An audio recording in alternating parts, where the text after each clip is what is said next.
Cek, cek, cek. Tes. Halo panitia, apakah suara saya jelas? Jelas, Mbak. Dengar, Mbak. Oke. Oke, sebelum kita mulai aja. Oke. Assalamualaikum warahmatullahi wabarakatuh. Selamat sore, teman-teman. Sore.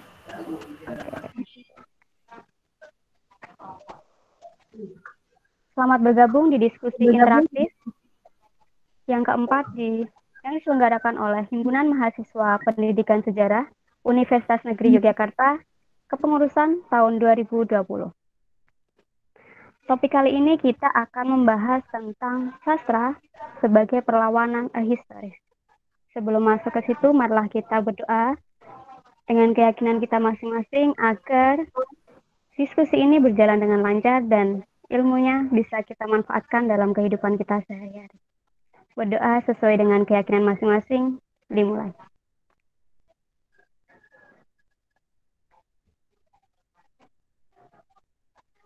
Waktu berdoa diakhiri.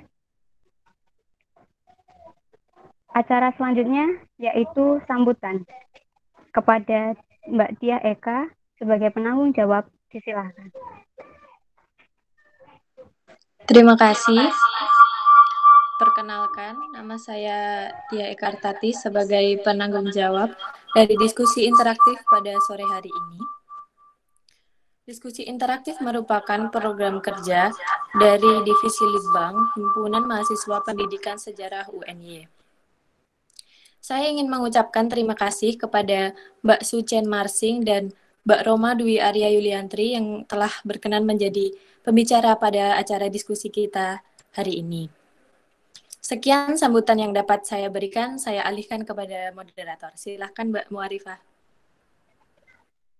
Oke, terima kasih Mbak Dia atas sambutannya. Saya diberikan aturan oleh panitia, saya akan bacakan. Semoga kita mentaatinya agar diskusi ini berjalan lancar. Yang pertama, peserta diperbolehkan untuk mengaktifkan atau menonaktifkan kamera selama diskusi berlangsung. Kedua, peserta menonaktifkan mikrofon selama pemaparan materi berlangsung. Ketiga, pertanyaan bisa ditulis di kolom komentar atau kolom pesan atau menanggapi secara langsung saat dipersilakan oleh moderator. Peraturan yang terakhir, satu termin terdiri dari 3 penanya. Apakah sampai di sini ada yang ingin tanyakan, teman-teman? Oke, tidak ada.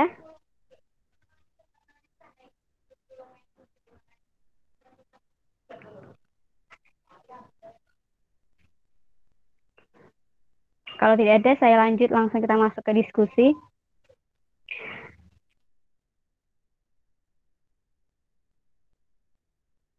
Teman-teman bisa panggil saya. Diskusi kali ini membahas tentang sastra. Saya membacakan puisi yang tadi pagi saya rancang. Ketika situasi mencekam, segala perlawanan telah diupayakan. Tapi kita selalu dibungkam, tidak boleh melawan. Dengan dalih menjaga ketertiban. Ribuan orang ditahan tanpa pengadilan. Sayatan jiwanya tertahan tertatih ribuan hari lamanya. Tapi penyelesaiannya tak kunjung diupayakan. Hingga sastra pun hadir menjadi alat perlawanan menuntut keadilan. Kita akan dibersamai dengan dua pemantik kita yang luar biasa. Pertama, beliau adalah penulis novel dari Dalam Kubur. Beliau mendapat gelar PhD dari Universitas Monash, Australia. Disertasinya telah diterbitkan di Kanada, Britania Raya, dan Amerika Serikat. Pun sudah diterjemahkan dalam bahasa Indonesia dengan judul Kisah di Balik Pintu. Dalam hal sastra, beliau tak perlu diragukan. Cerpennya sering dipublikasikan, bahkan ia beberapa kali memasuki penulisan kreatif di Melbourne, Australia. Mari kita sambut beliau. Halo Mbak Sucen Marching. Selamat sore Mbak Sucen. Oh, mic-nya, maaf, tadi belum unmute saya, belum. Ya, apa kabar? Baik, Mbak. Baik, ya. Ejaannya benar Mbak Sucen ya, Mbak? Kenapa? Koreksi kalau keliru ya, Mbak? Ya, Sucen, ya. Iya, betul, betul. Oke. Terima kasih. Ya. Oke. Pemantik yang selanjutnya ada Mbak Roma Dwi Arya Yuliantri. Beliau menulis buku Lekra Tak Membakar Buku, Suara Senyap Lembar Kebudayaan Harian Rakyat tahun 1950 sampai 1965.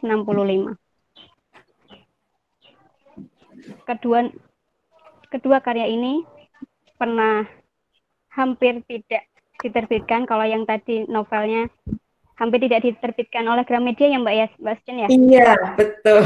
Dikoreksi di beberapa bagian. Kalau karya ini pernah dilarang pada tahun 2009. Karyanya beliau tulis dengan Muhyiddin M. Dahlan. Halo Mbak Roma, apakah sudah bergabung?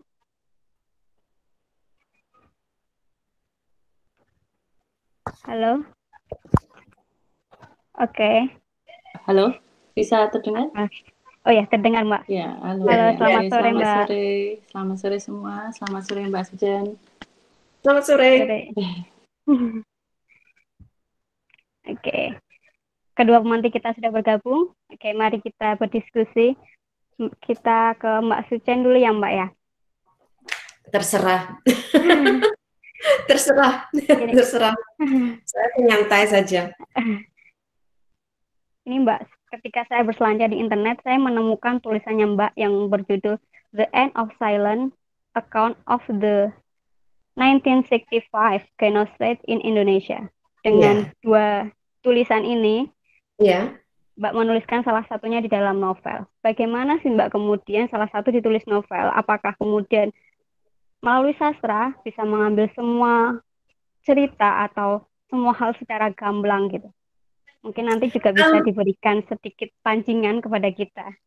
Oke, iya. Mau saya jelaskan sekarang atau nanti? Sekarang boleh Mbak. Sekaligus sekarang boleh ya? Nanti saya jelaskan saya. Jadi awalnya tuh kan saya nih nggak ada niat menulis novel, terus terang, ya. Karena saya berniat menulis buku akademik yang berdasarkan wawancara saya dengan korban, nggak cuma korban atau nggak cuma penyintas saja ya, tapi dengan penyintas dan keluarga mereka. Jadi saudara, anak dan cucu, karena saya ingin melihat bagaimana sih dampak kejadian yang terjadi tahun 65, itu 55 tahun yang lalu ya, masih dampaknya tuh masih membekas sekarang, masih ada. Itu yang ingin saya ketahui. Ya terus ternyata ada beberapa, terutama yang perempuan ya, mungkin karena stigmanya besar. Jadi terutama yang perempuan bilang, oke, saya cerita tapi jangan diterbitkan, gitu. Padahal yang diceritakan kepada saya Ya, jadi ini saya menyimpan rahasia beberapa perempuan gitu sampai agak lama. Jadi waktu saya nulis di End of Silence itu saya juga sampai kadang-kadang nggak bisa tidur gitu loh. Karena saya nulis di End of Silence sambil mikir buku ini tuh sebenarnya bukan fakta. Karena banyak yang saya sembunyikan karena saya berjanji untuk nggak menceritakan itu. Jadi menyembunyikannya bukan dengan maksud jahat ya. Justru menyembunyikannya itu dengan maksud tidak melanggar janji. Karena saya bermaksud baik. Nah, akhirnya ya saya akali dengan nulis novel.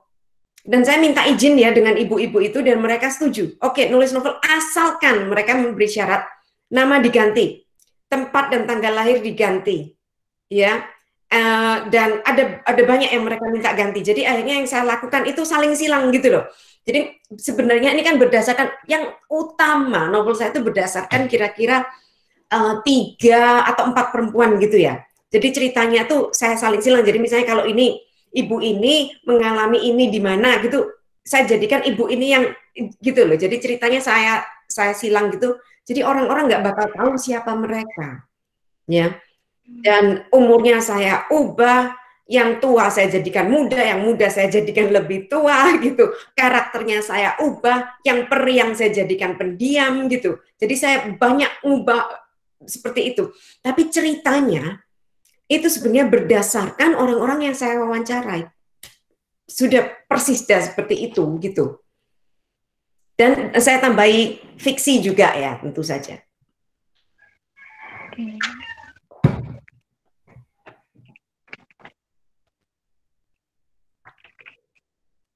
Udah cukup, Mbak? Iya. Oke. Tentu saja. Nanti saya bisa menjelaskan yang lebih detail mungkin ya. Saya sudah kirim PowerPoint, itu sudah terima belum PowerPoint saya? Karena saya bisa presentasi lewat PowerPoint saya nanti. Cek panitia, PowerPoint-nya silahkan di-share.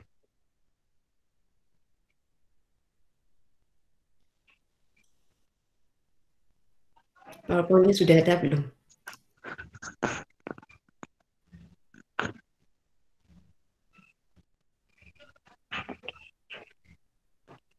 Halo, cek.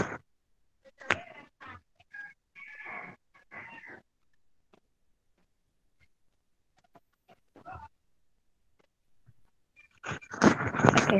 Baik, mohon ditunggu, akan kami tampilkan. Iya.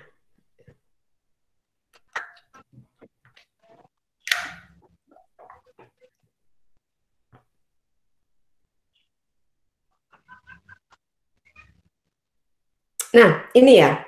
Jadi saya akan membahas sekarang peran sejarah dalam novel Dari Dalam Kubur. Ya, lanjut.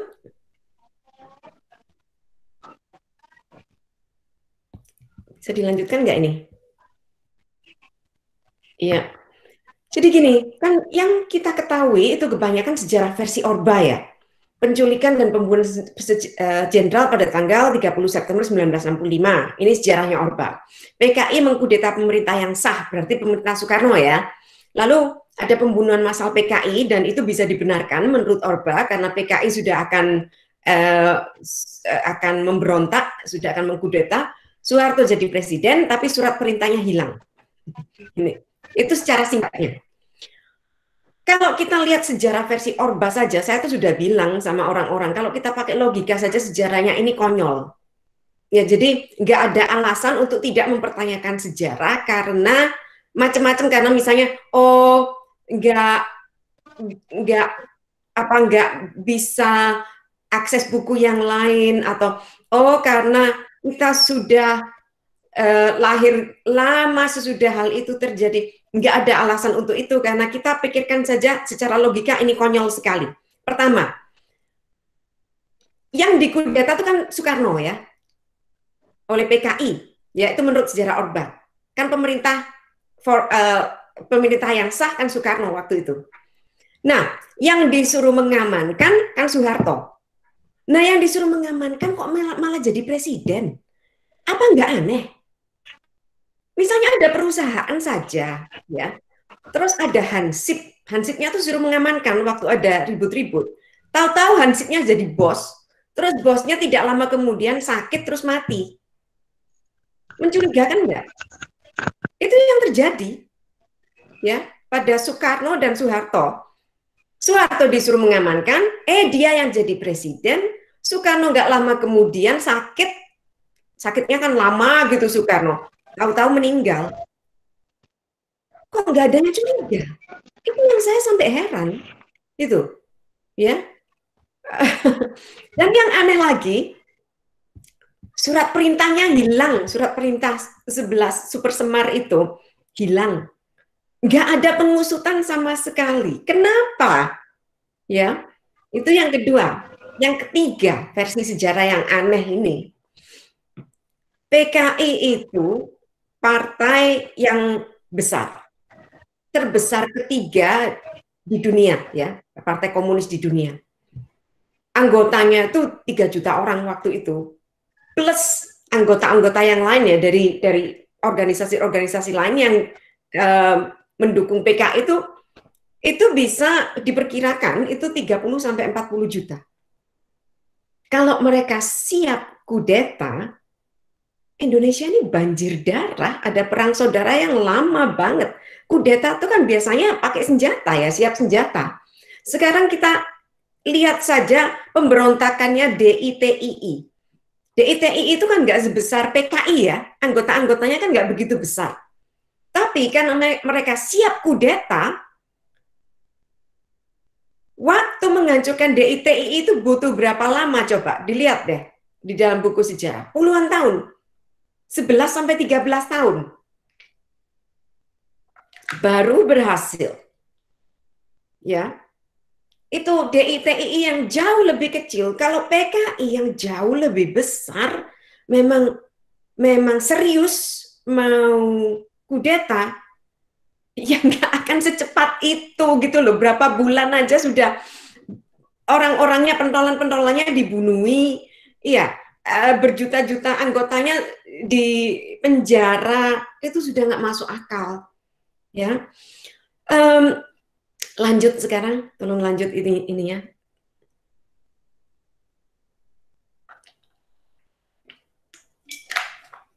Ya, sekarang saya jelaskan tentang deklasifikasi. Kenapa saya mau menjelaskan ini?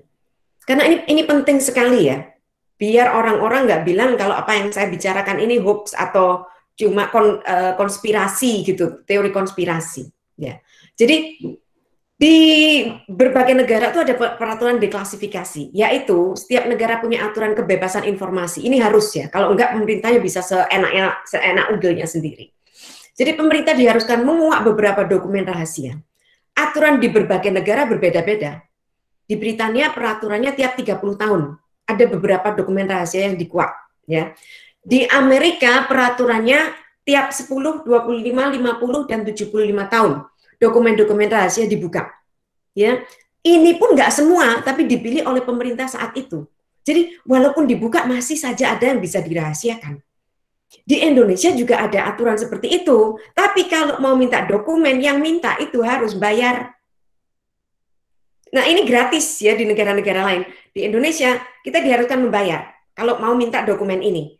Dan mintanya tuh di arsip nasional situ nggak tahu berapa hari itu nanti baru dikabulkan, atau kadang-kadang disuruh nunggu terus nggak datang-datang dokumennya bisa. Kata temen saya itu pernah gitu, dia nunggu sampai lama gitu, dokumennya ternyata beberapa dapat beberapa enggak gitu. Jadi masih bulet kalau di Indonesia ini prosesnya ada tapi bulet, dan itu pun nggak semua orang tahu. Ternyata waktu saya tanya mereka tuh nggak tahu kalau mereka tuh bisa minta dokumen rahasia, nggak bisa ya, bisa. Oke. Nah, bisa lanjut sekarang?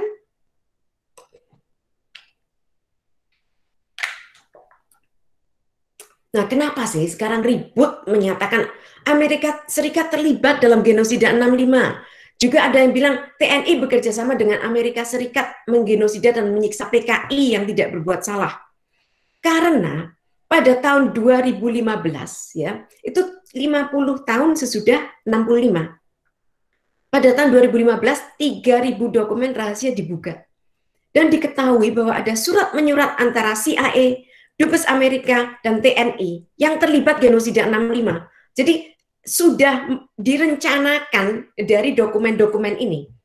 Dalam dokumentasi ini bisa diketahui Australia dan Britania juga terlibat. Ya. Itu yang kita lihat, itu jadi ada bukti nyata, dokumen mereka sendiri yang nulis. Ya. Lanjut, tolong lanjut ya. Nah, ini salah satu dokumennya ya. Ini ada di Instagram saya, sudah saya terjemahkan di Instagram saya juga. Jadi silakan dilihat, ini dokumennya isinya apa.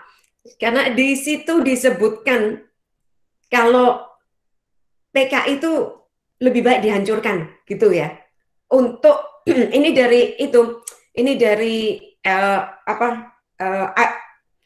angkatan bersenjatanya Inggris kepada kedutaannya Inggris. Itu mereka bilang PKI harus dihancurkan. Nanti ada di Instagram saya. Instagram saya, ketik saja nama saya. Nanti ada di situ. Silakan lihat. Terjemahan bahasa Indonesianya juga saya tulis di situ. Ya.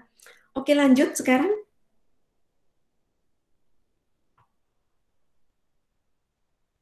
Nah, saya mau bicara sedikit tentang latar belakang novel saya yang sudah saya sebut tadi sebenarnya. Ya. Jadi saya mewawancarai beberapa penyintas beserta anak dan cucu mereka mulai tahun 2014 untuk menulis buku tentang kesaksian mereka. Buku ini judulnya The End of Silence, sudah diterbitkan oleh Amsterdam University Press. Ya. Lanjut. Tapi apa yang terjadi sekarang? Ya. Salah seorang yang saya wawancarai berkata, saya akan bercerita sebanyak mungkin tentang diri saya, tapi tolong jangan diterbitkan. Ya, jadi ini yang karakter yang utama. Jadi ada ibu lain dua ibu lainnya yang saya wawancarai juga yang juga bilang serupa, tapi dia ini yang utama. Ya, dia dituduh sebagai anggota Gerwani pada akhir 1965. Padahal dia tuh nggak ikut Gerwani waktu itu. Dia ikut organisasi kiri tapi nggak Gerwani. Karena itu dia dipenjara, disiksa dan diperkosa berkali-kali. Ya, lanjut.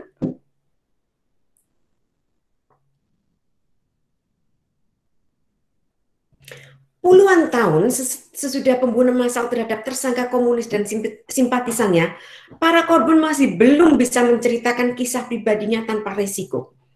Kisah perempuan itu akhirnya menemukan jalan dalam bentuk fiksi, ya, karena menjadi salah satu karakter utama dalam novel saya dari dalam kubur. Karena saya nggak bisa menceritakan dalam buku fakta, ya sudah saya pakai bentuk fiksi.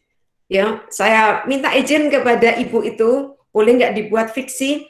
Dan ibu itu setuju. Malah sebenarnya dia tuh cukup bangga waktu itu. Waktu saya bilang, Bu, saya buat fiksi ya. Oh iya, paling enggak cerita saya bisa keluar, bisa diketahui orang. Dia bilang begitu. Ya, lanjut.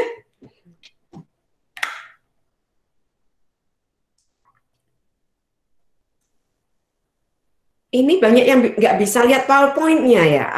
Apa masih ada yang nggak bisa lihat? Oke, saya lanjutkan ya. Tapi dalam bentuk fiksi pun, kisah sang ibu itu masih harus mengalami perjuangan panjang. Ya. Novel saya pertama kali akan diterbitkan oleh Gramedia pada akhir 2018. Tapi beberapa bulan kemudian, mereka memberitahu saya kalau ada beberapa detail yang harus diubah atau bahkan dihilangkan. Karena kritik tajam saya terhadap agama serta kronik-kronik Orba. Ya. Jadi mereka bilang tolong dihilangkan ini. Saya sampai stres juga ini. Saya pikir sudah mau terbit, kok malah disensor. Gitu kan. Oke. Jadi ini sedihnya seperti itu ya. Kita lihat sendiri Orde Baru itu bisa nyebarkan hoaks seenaknya sendiri. Sampai hoaksnya itu jadi monumen, jadi museum. Itu lihat di Jakarta itu Monumen Pancasila Sakti ya kalau nggak salah ya. Oh, kalian kan di Yogyakarta. Itu kan ada Museum Yogyakarta Kembali ya. Di sana kan. Saya kepingin ke sana karena ingin lihat itu isinya apa. Soalnya saya baca itu kok isinya serem gitu tentang 65 gitu. Nah, itu kan isinya kan itu gedabrus semua. Sejarah bohong-bohongan jadi monumen, jadi museum seperti itu. Gila kan? Seperti yang saya tunjukkan tadi, sejarahnya Orba itu gombal, ya. Iya, isinya diorama G30S ya, lubang buaya ya di Museum Yogyakarta nih ya. Nah, saya tunjukkan tadi dengan logika saja tuh gombal ya. Kan Soeharto itu kalau saya umpamakan gitu ya, saya bandingkan tuh seperti Hansip yang disuruh mengamankan tiba-tiba jadi bos, ya kan? Seperti itu. Tapi kok nggak ada yang mempertanyakan, itu yang saya tuh kadang-kadang gatel juga gitu loh. Ini orang-orang ini kok kenapa ya nggak sadar-sadar gitu. Sejarahnya Orba ini gobloknya setengah mati, nggak masuk akalnya setengah mati, tapi tetap percaya gitu. Itu yang saya bingung. Dan monumennya masih laku, museumnya masih dikunjungi, buku-buku masih ditulis berdasarkan sejarah Orba dan monumen-monumen itu. Nah ini yang saya, ini makanya abis gini saya akhirnya, karena itu ya, saya akhirnya menulis buku tentang logika, biar orang-orang ini bisa, ini mungkin pendidikannya di Indonesia ini yang agak salah kaprah gitu ya. Saya sebentar, ini sudah selesai sih buku saya tentang logika, semoga saja ini kan lagi diedit, beberapa bulan lagi terbit, biar ya kita bisa mikir yang lebih kritis gitulah, ya itu yang saya harapkan. Jadi nggak dibohongi terus sama gombalan-gombalannya Orba ini. Ya, dan ini makanya ibu ini menurut saya tragis banget ya.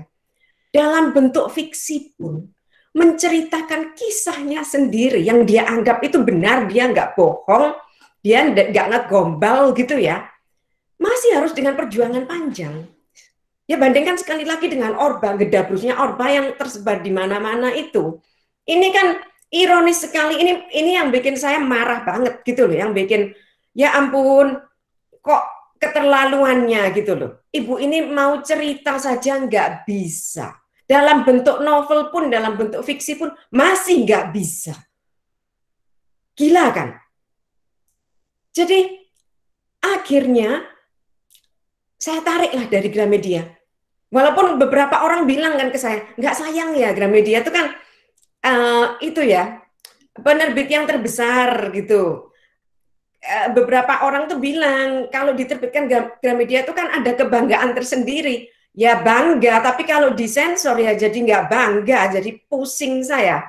Ya bangganya hilang lah pokoknya kalau saya disensor ini. Lebih baik saya dengan penerbit yang kecil tapi nggak ada sensor-sensoran. Nah, tolong lanjut ya sekarang. Nah, akhirnya saya menghubungi margin kiri, penerbit margin kiri. Ya, dan mereka mengatakan kepada saya, ini kok jadi aneh gini ya, anunya formatnya, maaf ya, kok jadi lucu gini. Margin kiri mengatakan kepada saya bahwa mereka tidak akan menyensor novel saya. Ya, saya memutuskan untuk menarik draft jadi Gramedia akhirnya. Ya, saya bilang udahlah, nggak Gramediaan gitu ya. Kisah Perempuan itu akhirnya terbit sebagai bagian dari novel saya pada September 2020. Ya, dan ketika pre-order bukunya baru saja mulai, saya ini dapat makian yang aneh-aneh lah. Dari yang menuduh saya anggota PKI, padahal PKI ini sudah dilarang, nggak ada gitu ya. Ada yang nuduh saya gerwani, mau diperkosa. Yang paling lucu tuh gini, lu Cina pergi dari negara ini bikin ribut aja. Nah, saya sudah nggak tinggal di Indonesia, ngusirnya akan telat gitu loh orang-orang ini. Saya sampai ketawa juga gitu loh. Maki kok nggak mikir ya, kalau maki itu ya mau mikir sedikit gitu, ngusirnya telat, ya gitu ya. Oke, lanjut sekarang.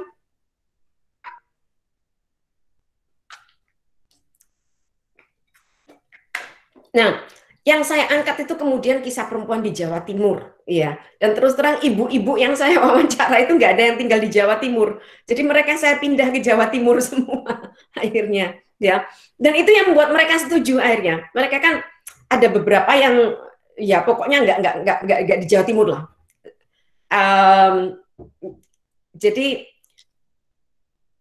akhirnya yang saya jadikan tempat utama itu yaitu Surabaya dan Malang ya, karena memang Malang itu jarang diangkat dalam novel. Ya. Dan yang saya angkat dalam novel ini banyak kisah-kisah yang tabu yang akhirnya keluar. Itu banyak kisah-kisah gerwani yang masih mendapat stigma, itu akhirnya keluarnya dalam novel saya. Ya. sesuatu yang nggak bisa saya ceritakan dalam ya, buku yang namanya Kisah Nyata itu, keluarnya justru dalam novel, dapat ruangnya dalam novel. Ya. Tolong lanjut sekarang.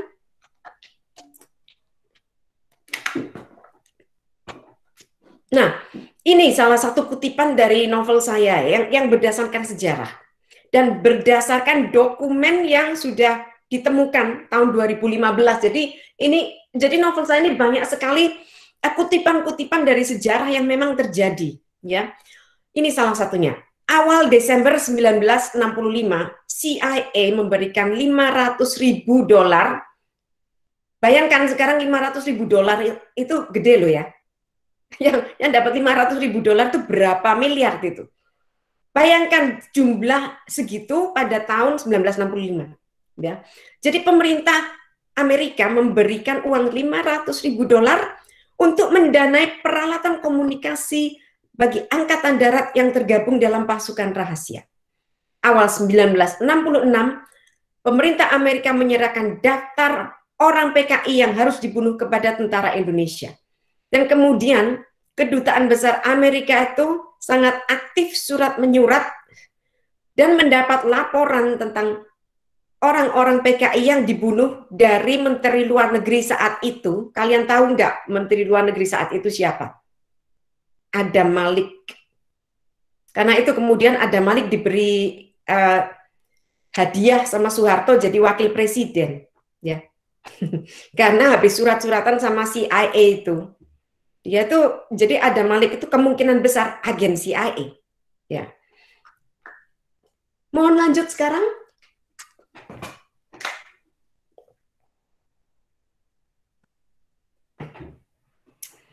Nah, ini juga salah satu cerita dari orang yang ditahan. Dia ini tukang listrik. Jadi banyak sekali penahanan-penahanan yang waktu itu ngaco. Nggak ikut-ikutan, itu ikut kena. Ikut ditahan, ikut disiksa.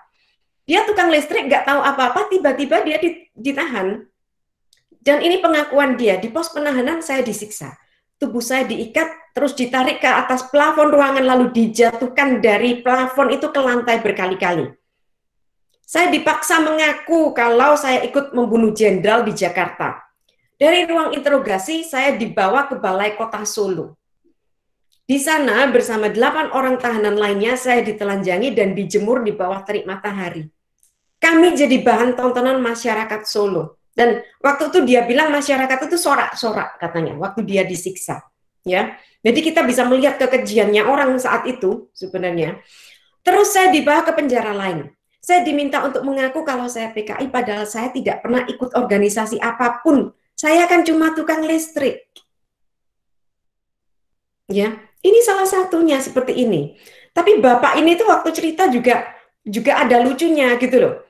Dia bilang, saya ini sebenarnya mau dibunuh loh mbak, bilang gitu kepada saya. Oh ya pak, iya. Nah saya ini, mereka kok yang bunuhnya pakai listrik gitu. Jadi saya ini disetrum bolak-balik.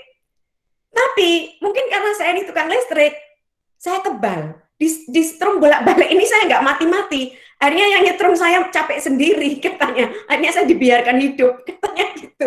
Saya sampai dia cerita tuh saya sambil ketawa juga sih. Makanya dia tuh ceritanya sambil konyol gitu. Dia bilang saya tuh mau dimatikan, orangnya yang mau matikan saya tuh capek akhirnya. Dia bilang gitu. Disetrum nggak mati-mati saya. Saya soalnya sudah kesetrum bolak-balik, dia bilang gitu. Sebagai tukang listrik dia sudah kena setrum tuh sudah beberapa kali sampai akhirnya ya kebal gitu. Dia bilang, kok ya goblok juga ya orang yang mau bunuh saya itu. Tahu saya tukang listrik, maunya bunuh saya pakai listrik. Kan ya goblok, katanya dia gitu. Oke, sekarang lanjut.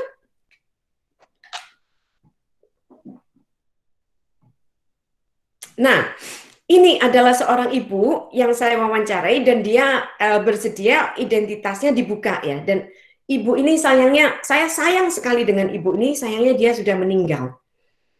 Dia tinggal di Yogyakarta. Ya, namanya Bu Kristina Sumarniati. Saya tinggal dengan dia beberapa malam waktu saya ke Yogyakarta, bincang-bincang dengan Bu Mami, saya manggil dia Bu Mami. Dia ini manusia yang luar biasa.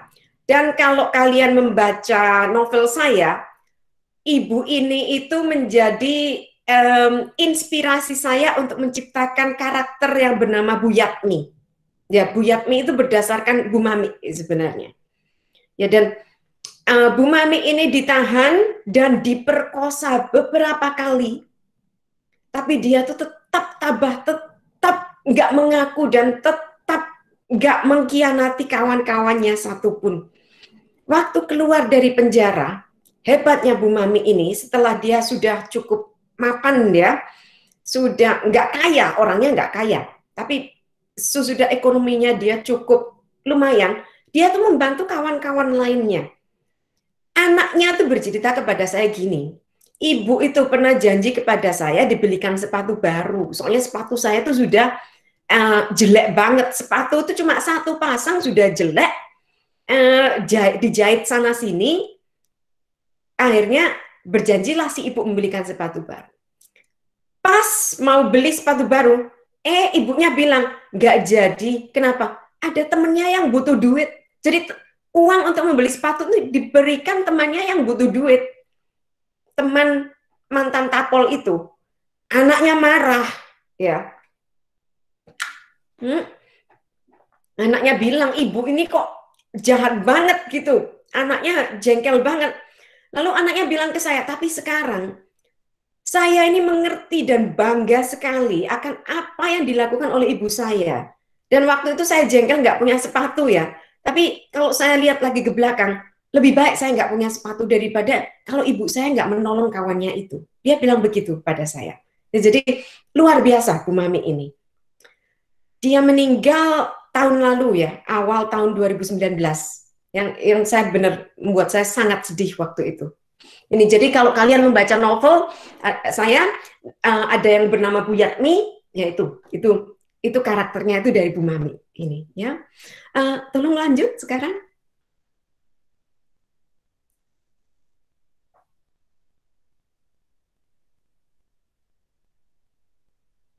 Halo, tolong lanjut ya. Nah, ini satu lagi yang saya dapat kisahnya ini selain dari Bu Mami. Ada perempuan lain juga yang bercerita kepada saya yang identitasnya saya nggak boleh buka ya, tapi salah satunya dari Bu Mami. Jadi sudah 2 orang yang bercerita seperti ini kepada saya.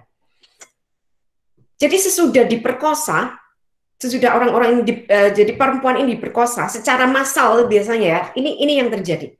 Setelah semalam dia mengunyah tubuh-tubuh kami dengan buas dan bernafsu, esoknya dia meminta kami duduk mendengar petuahnya tentang ketuhanan, kemanusiaan, dan keadilan. Tentang bagaimana bejatnya diri ini. Bagaimana kami harus menjadi manusia yang bermoral dan beradab. Gila nggak? Jadi mereka yang diperkosa, mereka yang dicaci maki, dibilang nggak beradab dan nggak bermoral. Ya, suaranya menggelegar. Ulang kata-kata saya. Pancasila. Jadi kalian lihat, Pancasila itu dipakai sebagai apa dalam penjara? Ya. Ketuhanan kemanusiaan itu dipakai jadi apa dalam penjara itu? Memaki-maki korban akhirnya. Ya, ini gila-gilaan yang dilakukan tentara. Dan nggak cuma Bu Mami saja yang bercerita ini kepada saya. Ada paling enggak 2 orang lagi yang bercerita kepada saya diperlakukan seperti ini. Ya, lanjut sekarang.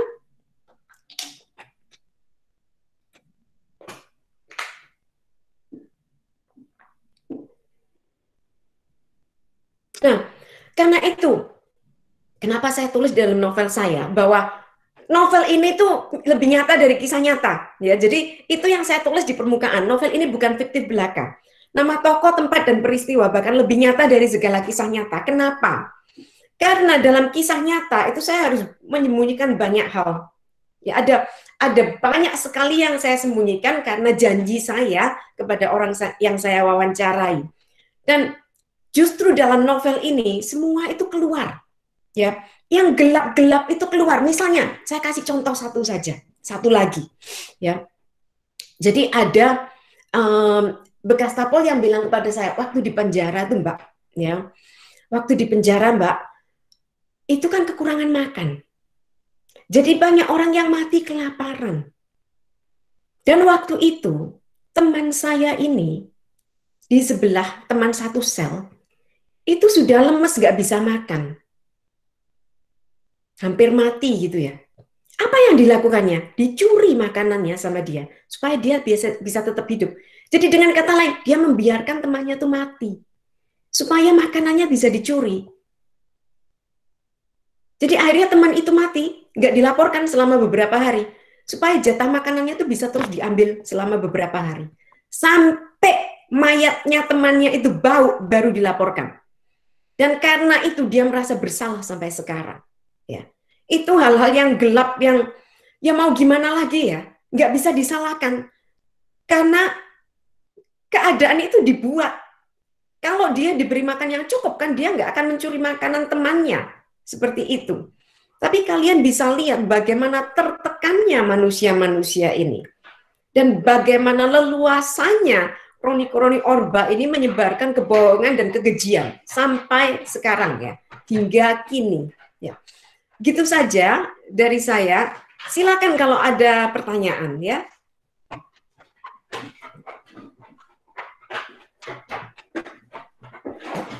Oke, terima kasih Mbak Sujen. Iya.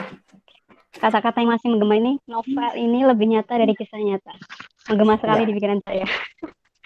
Oke, teman-teman yang ingin tanya ke Mbak Sujen, bisa ditulis di kolom komentar atau kolom pesan. Nanti kita akan diskusikan bersama di sesi tanya-jawab selanjutnya. Oke, kita ke pemantik yang selanjutnya. Halo Mbak Roma. Halo, suaranya terdengar? Oke, terdengar jelas Mbak. Oke, baik, terima kasih. Saya share screen sendiri boleh ya? Biar lebih simple.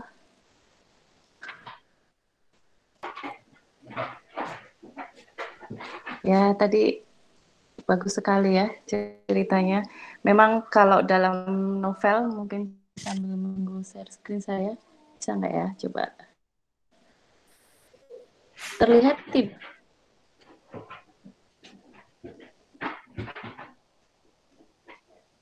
Nggak kelihatan itu.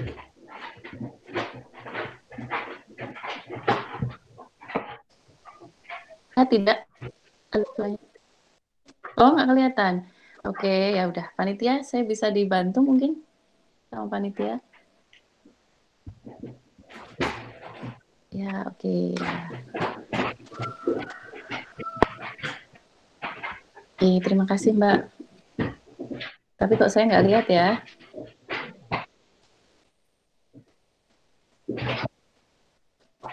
Ya, oke, nggak apa-apa ya. Ya, kalau dalam novel memang, ya saya selalu bilang sebetulnya novel ini melengkapi kisah sejarah, begitu ya, kalau komentar saya. Karena dalam novel ini tentu saja kenapa saya bilang melengkapi, karena ada kisah-kisah dalam sejarah itu, dalam historiografi. Mungkin kalau sering kita baca buku sejarah yang akademis, kemudian buku pelajaran sejarah, narasi yang digambarkan semuanya adalah narasi yang besar begitu ya. Narasi yang kecil yang lebih humanis yang seharusnya muncul dalam kisah sejarah itu tidak muncul. Nah, ini justru kadang-kadang hadir dalam novel ya. Panitia, halo. Sudah keluar belum ini? Saya tidak melihat share screen-nya.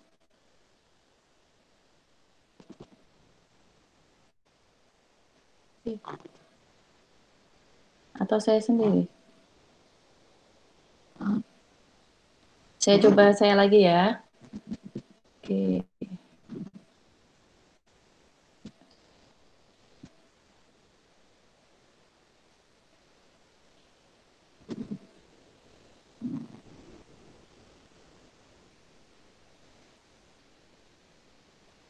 Sepertinya terlihat. Ya, sudah terlihat belum ya layarnya? Sudah, Bu. Sudah masuk. PPT-nya terlihat? Oke, ya, baik. Ya, saya akan membahas sedikit karya sastra yang bicara karya sejarah itu sudah hadir di Indonesia ya. Masa kolonial mungkin saya akan mencatat ya. Dan bagaimana kemudian banyak praktik budaya termasuk karya sastra ini mempunyai peran sebagai media tanda kutip propaganda dalam bentuk apapun. ada beberapa karya ilmiah yang sudah membahas itu ya. Ini ada Tony Day, mungkin Anda bisa membaca di sini yang tentang konteksnya perang dingin ya, tentang bagaimana propaganda budaya ingin. Kemudian ada disertasinya Wijaya Herlambang yang sudah diterbitkan. Ini konteksnya ada baru. Kemudian ada Kate Voucher juga ada. Oh ini maaf saya kurang menulis. Kemudian ada lagi Kate McGeorge juga ada ya, dan sebagainya ya. Itu karya-karya yang sebetulnya juga mengulas bagaimana produk budaya termasuk karya sastra tadi sebagai media propaganda. Ya, wujudnya bisa bermacam-macam ya. Ada berbagai bentuk, ada film, musik, karikatur, sastra dan sebagainya. Dan mungkin kali ini kita akan khusus bicara sastra. Ya, saya menyambung pembicara pertama, kolonial. Ya, ini ada dua karya sastra, bukan dua ya. Saya berikan dua contoh saja karya sastra. Ya, ini ada tiga saya tulis malah. Ini yang apa ya? Sebetulnya yang menggambarkan konteks situasi zaman itu. Ya, kalau mau dibilang ya ini sastra fiksi gitu. Ada dua karakter, dua jenis di era kolonial mungkin kalau dalam bidang sastra yang kita bisa lihat ya, ada balai pustaka ya, dan ada sastra liar. Yang sastra liar ini seperti misalnya yang ditulis oleh Marco Kartodikromo ya, Student Hijau misalnya yang sekarang sudah diterbitkan lagi menjadi buku ya, itu bercerita tentang rasialisme sebetulnya. Rasialisme dalam konteks kan dalam kelompok sosial yang terendah begitu ya, dan bagaimana orang-orang bangsa Eropa memandang pribumi. Nah ini ada di Student Hijau. Kemudian juga tentang bagaimana kesempatan pendidikan ya, ini juga muncul di dalam Student Hijau. Dan budaya, ini yang terpenting, budaya di era kolonial. Ya ini adalah kenapa dinamakan sastra liar ya. Marco Kartodikromo ini sebetulnya adalah sastrawan, wartawan waktu itu ya. Dia menulis artikel banyak sekali, termasuk di Sinar Hindia, yang menulis sama rasa sama rata, ya. Dan bahasa yang digunakan Marco ini sudah banyak diulas ya. Bahasanya ini tidak apa ya, di luar pakem bahasa Melayu ya. Jadi maka disebut sebagai sastra liar. Berbeda dengan balai pustaka ya. Balai pustaka ini ya, yang disebut angkatan balai pustaka ini memang periodenya mirip 20-an 30-an, tetapi karya-karya mereka menggunakan bahasa-bahasa yang pakem karena balai pustaka ini adalah terbitan milik Belanda. Yang menarik misalnya ya, ini ada contohnya dua ya, Siti Nurbaya. Saya yakin ya beberapa teman-teman tentunya sudah membaca novel ini. Ini bacaan saya dulu waktu SMA ya. Kemudian Abdul Muiz Salah Asuhan juga, ini bacaan saya juga waktu SMA. Ini dua-duanya sudah difilmkan. Ya, dulu jadi film berseri ya. TVRI kalau tidak salah yang Siti Nurbaya ini ya. Saya dulu selalu nonton. Ya, tetapi kenapa saya sebut di sini keduanya ya? Karena ini juga sebetulnya dia menceritakan ya konteks kolonial itu ya. Kalau Abdul Muiz misalnya ya tentang Salah Asuhan, juga ada di Salah Asuhan ini ya disinyalir adalah tokoh Abdul Muiz tentang bagaimana pergulatannya antara budaya Eropa dan budaya lokal. Ya, ini sama juga dengan Siti Nurbaya sebetulnya bicara tentang budaya waktu itu. Ya, ketiga karya sastra ini juga mengandung unsur historis ya. Dalam konteksnya terutama nanti bisa Anda lihat sendiri. Ya, kemudian di periode ya kita lihat yang sering disebut angkatan 45 kalau teman-teman sastra ya. Ya, ini ada banyak sekali, nanti Anda bisa lihat. Di sini ada Chairil Anwar ya, yang tokoh yang puisinya ya bicara tentang revolusi kalau angkatan 45 ini biasanya. Kemudian ada Pramudia Anantatur ya. Kalau di sini bahasanya lebih bebas ya. Kalau yang di Balai Pustaka tadi lebih kaku begitu ya, dan tentu saja ya harus sesuai, yang kalau Balai Pustaka harus sesuai dengan selera kolonial ya. ini yang menariknya tadi, yang Abdul Muiz ini juga ditolak oleh Balai Pustaka, tetapi akhirnya dia harus menyerah kepada Balai Pustaka, menghilangkan 11 atau berapa halamannya, diedit ulang ya, kemudian diterbitkan. Nah, yang angkatan 45 ini ya, dibanding Balai Pustaka ya, bahasanya lebih lebih bebas begitu, tapi biasanya bicara konteks perang dan sebagainya. Ya, ini kemudian ada Pramudia Anantatur, ya kita lihat karya-karyanya semua juga bicara tentang sejarah yang sudah dibahas dalam bukunya Maxlin ya. Yang selanjutnya mungkin angkatan 196 ya. Anda bisa lihat saya kasih satu contoh misalnya S. Rendra ya. Ini lewat sajaknya juga ya, dia bicara tentang konteks sosial masa Orde Baru. Dan secara garis besar ya, di Orde Baru ini ya ada juga yang 80-an, 70-an ya. Ini mungkin Wiji Tukul ya, kita sudah kenal semua tokoh ini ya. Tentu saja dia juga bicara konteks situasi masa Orde Baru. Ya. Karya lain ya di masa Orde Baru ini, mohon maaf ya. Ada Ronggeng Dukuh Paruk ya, saya sudah menuliskannya dalam jurnal ya, tentang fiksi sejarah fiktif ya, judulnya nanti Anda bisa di-sharekan mungkin tulisan saya.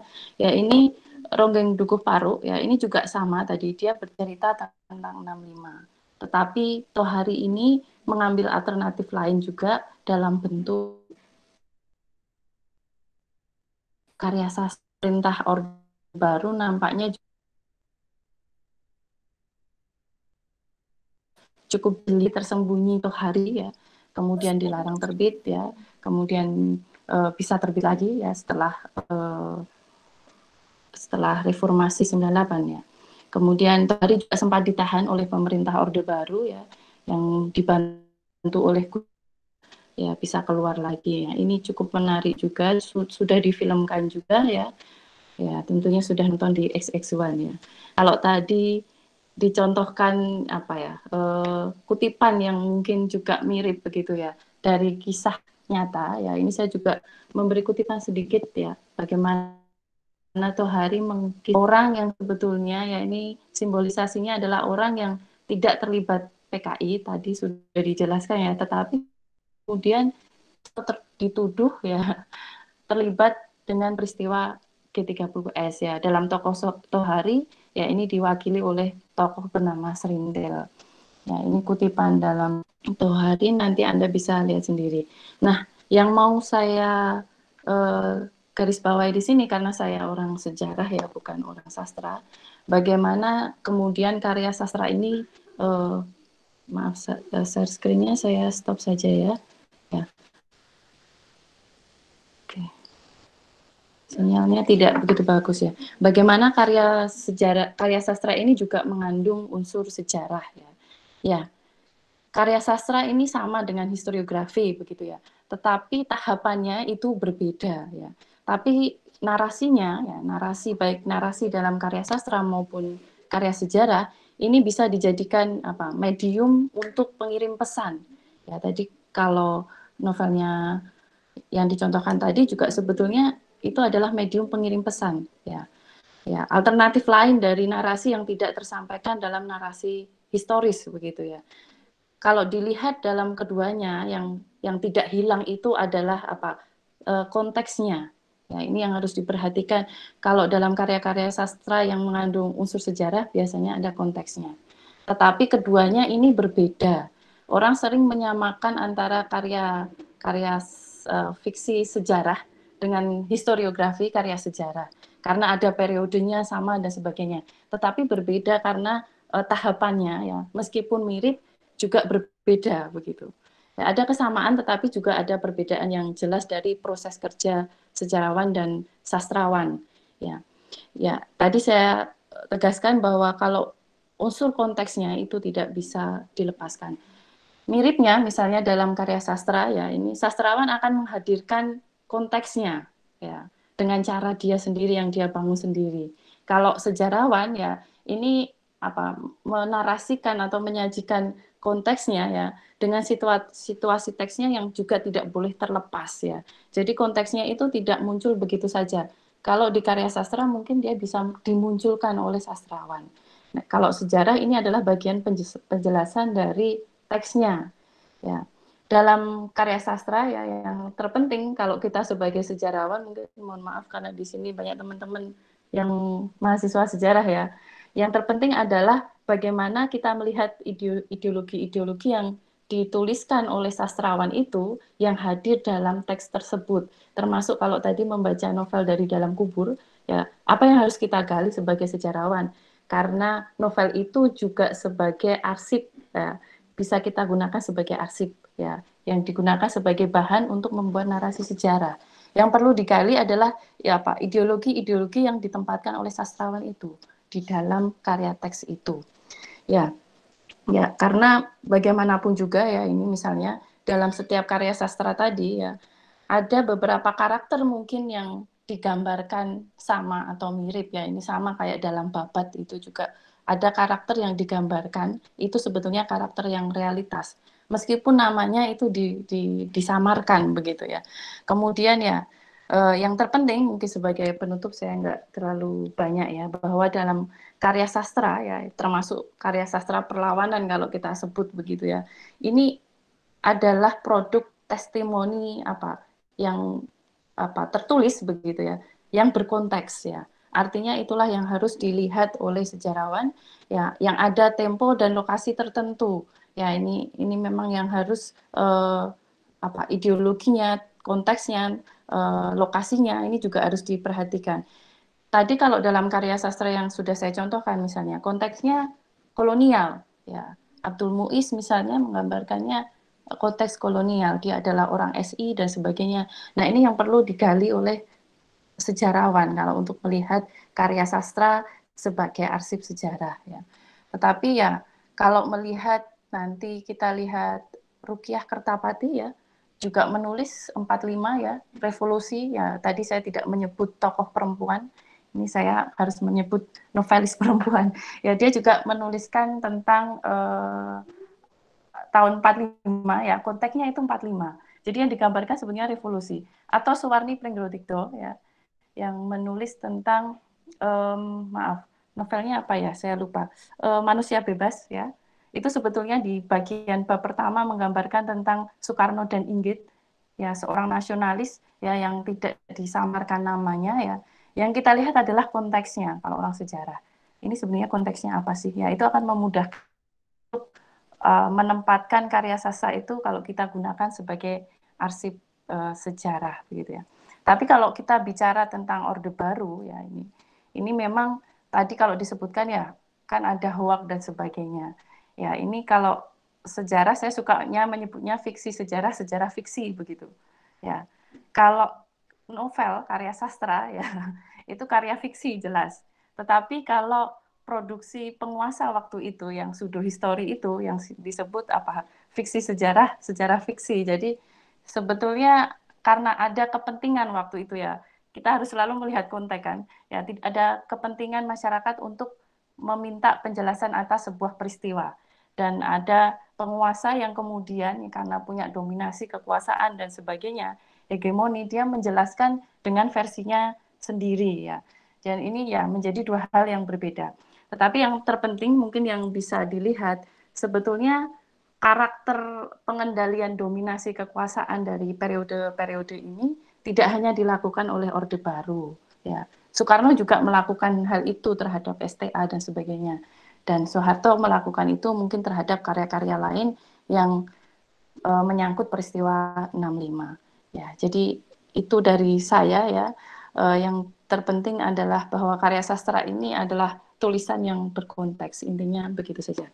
Ya, baik, terima kasih. Saya kembalikan ke Mbak Muarifah.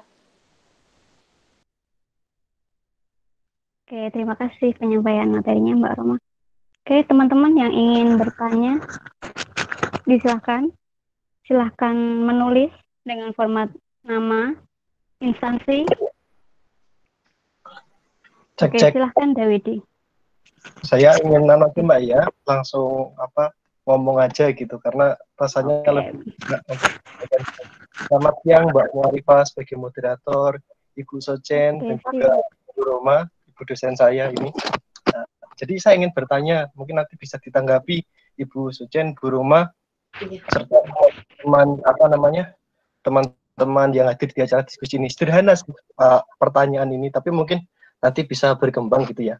Yang pertama gini, Ibu, ini sederhana sekali Bu, mohon maaf gitu. Apa ya sumber keberanian untuk menulis mengenai peristiwa sekitar 65 gitu. Karena menurut saya itu hal yang luar biasa sekali menulis mengenai peristiwa 65. Di Indonesia itu kan rasanya itu sangat sensitif gitu. Kalau saya pernah mengingat itu akhir-akhir ini ada yang sempat viral itu Ibu Ripka Ciptaning yang menulis tentang tulisannya di buku Aku Bangga Jadi Anak PKI gitu kan. Ya. Waktu itu kan sampai dibully habis-habisan begitu, sampai beliau jadi anggota DPR sampai seolah-olah anak PKI tidak boleh jadi anggota DPR gitu kan. Itu mungkin saya ingin tahu karena menulis 65 itu kan juga butuh waktu, butuh tenaga, butuh finansial tadi seperti itu tadi.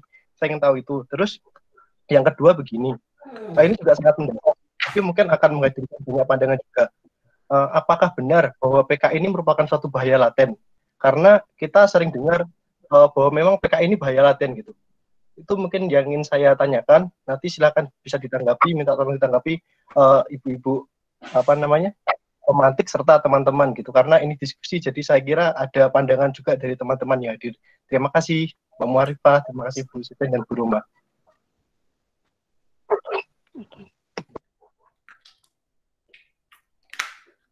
Oke, silahkan Mbak Sucen atau Mbak Roma dulu yang mau menanggapi. Oke, saya tanggapi dulu lah. 65.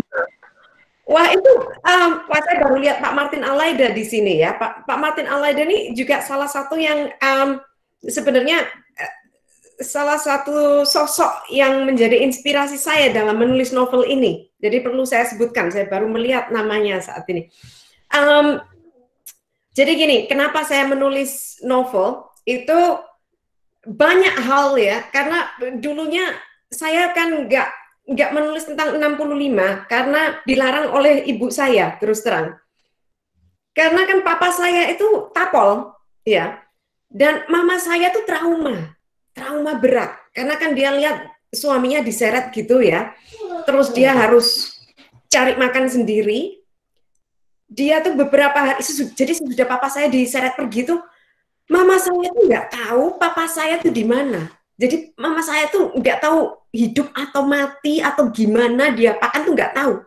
Itu kata dia dalam keadaan seperti itu tuh selama 3 minggu. Bayangkan, suaminya di mana nggak tahu, dia apakan nggak tahu, anaknya 3, saya belum lahir waktu itu ya. Jadi saya nggak ngalami terus terang. Anak 3. Terus mama saya juga dipecat sebagai guru. Gila kan? Gimana dia bisa hidup gitu loh. Waktu itu dia mikir gimana bisa hidup. Nah, itu yang buat mama saya tuh traumanya besar. Karena dia mikir kalau nanti kita banyak bicara lagi, sekarang kan hidup kita sudah lumayan ya. Maksudnya kita bukan orang yang kaya. Tapi cukuplah. Rumah ada, makan cukup. Kalau dulu kan mama sama saudara-saudara saya tuh sering kelaparan. Terus terang, ya kakak-kakak saya tuh cerita, mama saya tuh kalau sudah pulang dari berjualan di pasar, itu ke rumah ini cuma bisa masak, nggak nasi loh ya, bubur. Karena kalau nasi kan dibagi orang 3 nggak cukup, harus dibubur biar banyak. Dan telur itu hanya 1 untuk anak 3. Jadi caranya gimana? Didadar. Didadar dicampuri air sama garam dan tepung. Kan jadi banyak gitu loh. Biar bisa dimakan bertiga gitu, sampai kayak gitu. Ya. Kalau enggak ya yang paling murah tahu tempe gitu ya biasanya. Kalau telur kan waktu itu sudah agak mahal bagi keluarga saya. Nah, sekarang kita beli telur ya berlusin-lusin juga bisa juga mampu gitu loh. Pergi ke restoran sudah bisa. Jadi maksudnya mama saya itu hidup kita ini sudah enak, kamu nggak usah macem-macem. Gitu. Saya patuh sama mama saya, ya. Lama sekali saya nggak bicara. Tapi ya ya kepingin juga, ini seperti didesak-desak gitu loh, sudah lama. Saya ini, aduh ini gimana ini. Yang membuat saya sebenarnya nekat menulis itu Joshua Oppenheimer. Filmnya Joshua Oppenheimer. Saya ketemuan dengan Joshua Oppenheimer ya, ngobrol gitu. Terus saya bicara sama Joshua Oppenheimer.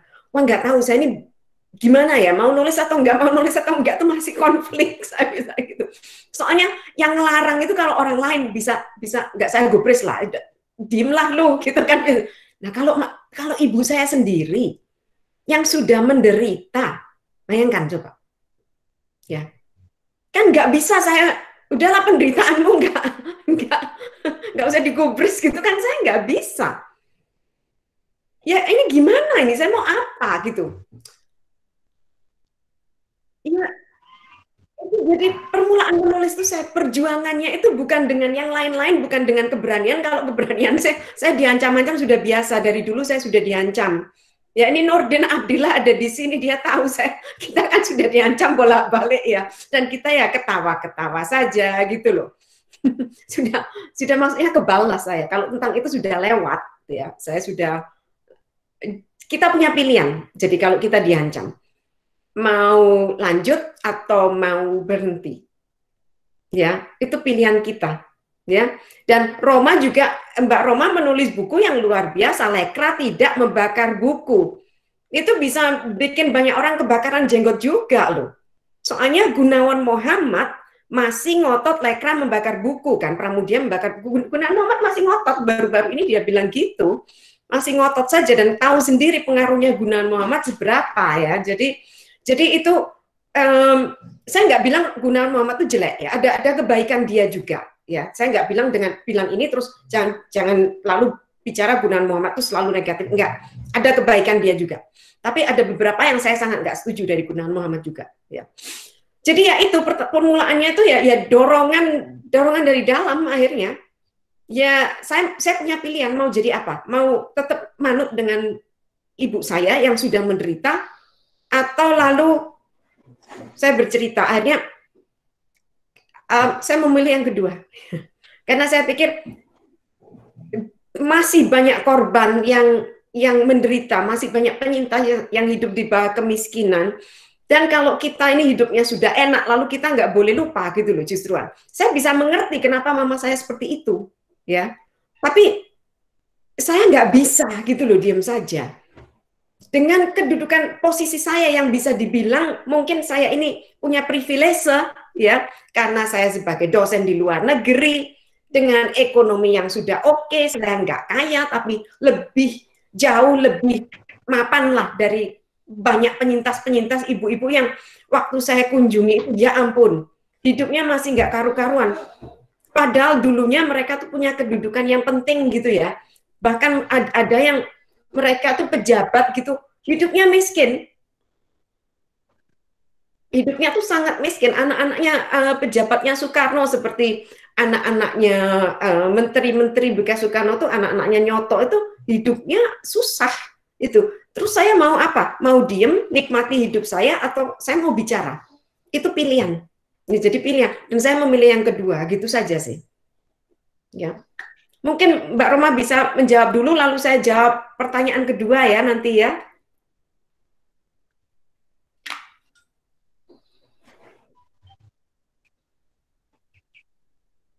Oh, ya. Ya, sudah terdengar nggak? Ini agak...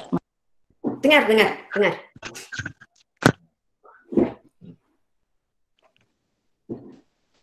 Ya, bagus sekali ya Mbak, punya keberanian luar biasa ya. Kalau menulis tentang diri sendiri itu lebih sulit daripada menulis tentang orang lain ya.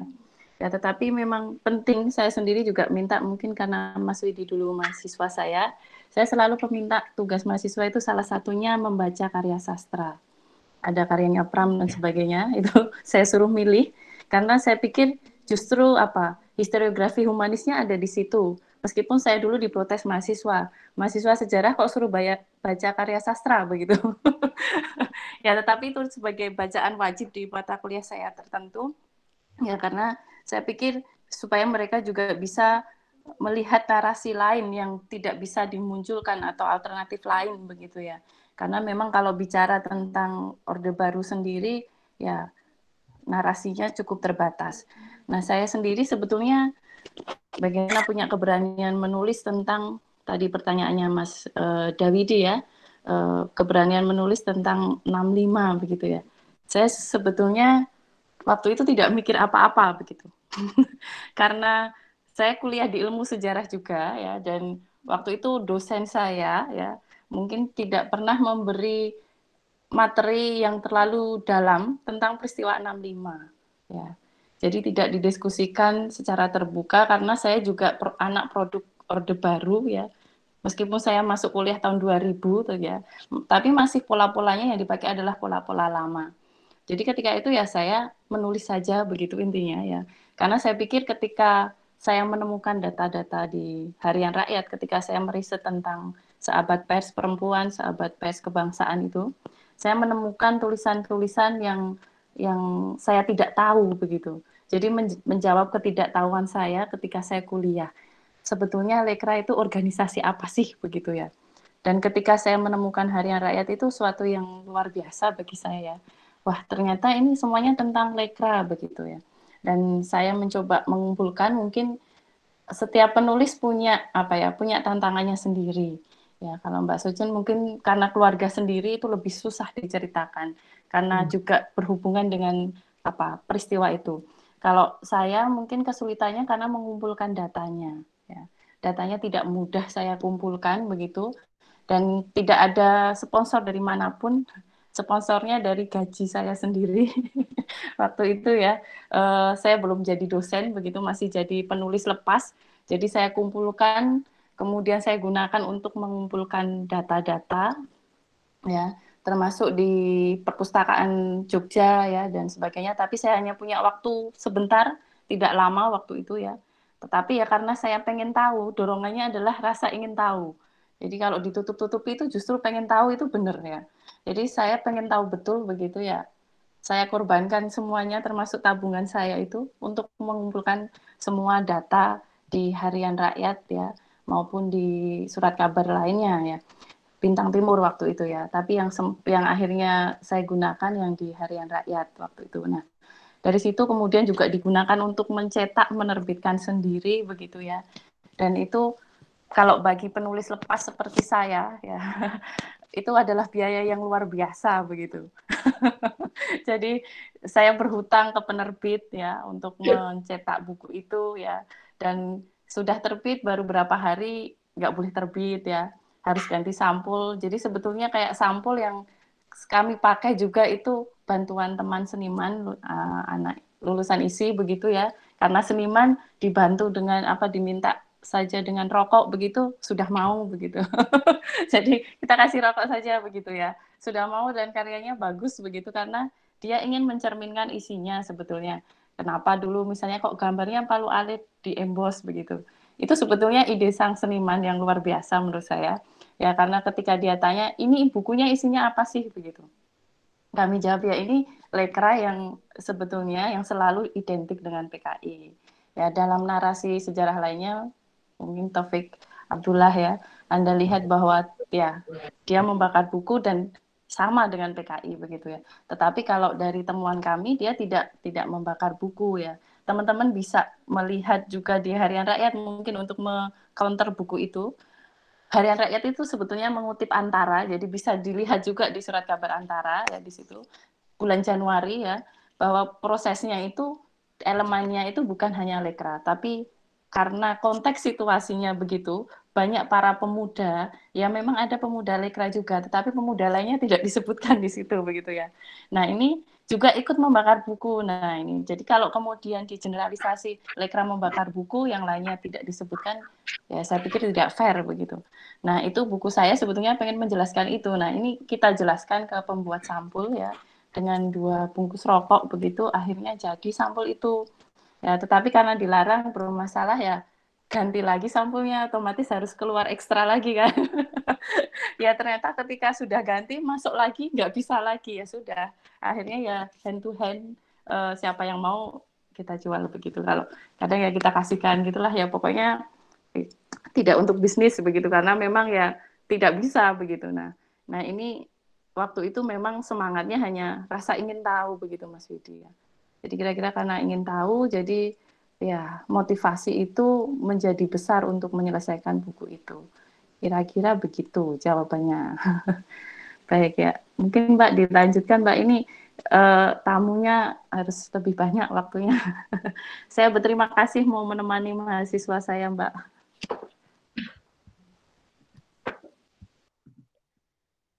Pertanyaan keduanya apa ya?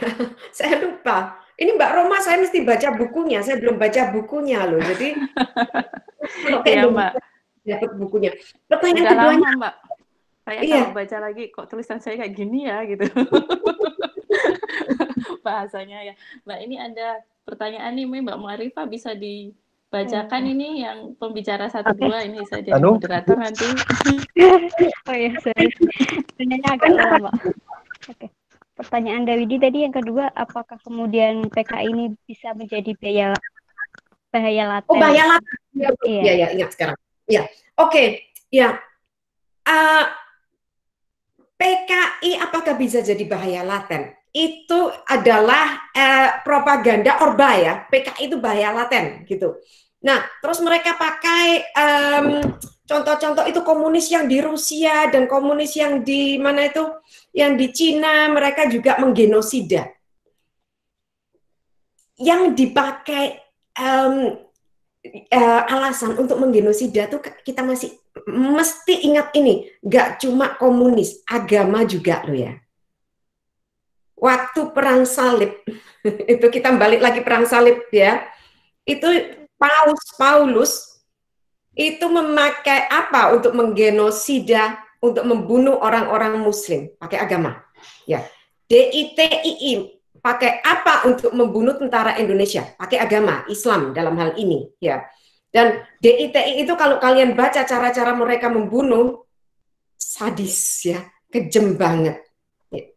Dan banyak sekali agama itu yang dipakai di mana-mana untuk menggenosida dan membunuh. Jadi nggak cuma PKI saja, nggak cuma komunis saja yang dipakai. Itu yang pertama. Ya, jadi apa saja tuh bisa dipakai. Jangankan gitu, Pancasila saja yang namanya ketuhanan, kemanusiaan dan lain-lain itu dipakai untuk menggenosida juga, ya. Dan dipakai untuk pembenaran pemerkosaan yang seperti saya bilang dalam novel saya. Karena yang memperkosa merasa mereka bertuhan, mereka merasa lebih manusiawi, jadi mereka merasa punya hak untuk memperkosa. Karena mereka menganggap komunis itu ateis, nggak bertuhan, nggak bermoral, gitu. Pertama. Kedua, mereka kan seringkali itu bicara tentang itu ya, apa Khmer Merah di Kamboja ya. Itu Khmer Merah itu gimana? Kalau kita lihat sekarang, genosida 65 itu kan tahun 65 ya, 65 66. Khmer Merah itu kan tahun 70 berapa kejadiannya. Jadi terbalik. Pol Pot itu sesudah mendengar genosida 65, dia merasa kalau aku nggak menggenosida nanti terjadi seperti yang di Indonesia. Jadi salah satu yang mendorong Pol Pot melakukan genosida itu genosida 65. Tapi saya nggak bisa bilang itu menjadi pembenaran loh terusan ya. Saya nggak bisa bilang ya itu ada genosida 65 ya makanya Pol Pot kayak gitu. Ya itu bisa enggak loh ya. Genosida itu nggak bisa dibenarkan. Jadi karena itu kata-kata PKI bahaya laten itu juga nggak bisa dibenarkan. Itu cuma propaganda jadinya. Dan kalau kita lihat sebenarnya PKI itu di Indonesia dari pidato-pidatonya Aidit, dari tulisan-tulisan dan wejangan-wejangannya Aidit, dia tuh selalu bilang damai. Kita harus melakukan apapun dengan damai, tanpa senjata. Ya, itu berkali-kali diucapkan kepada dia. Dan Aidit itu sangat-sangat membela Pancasila.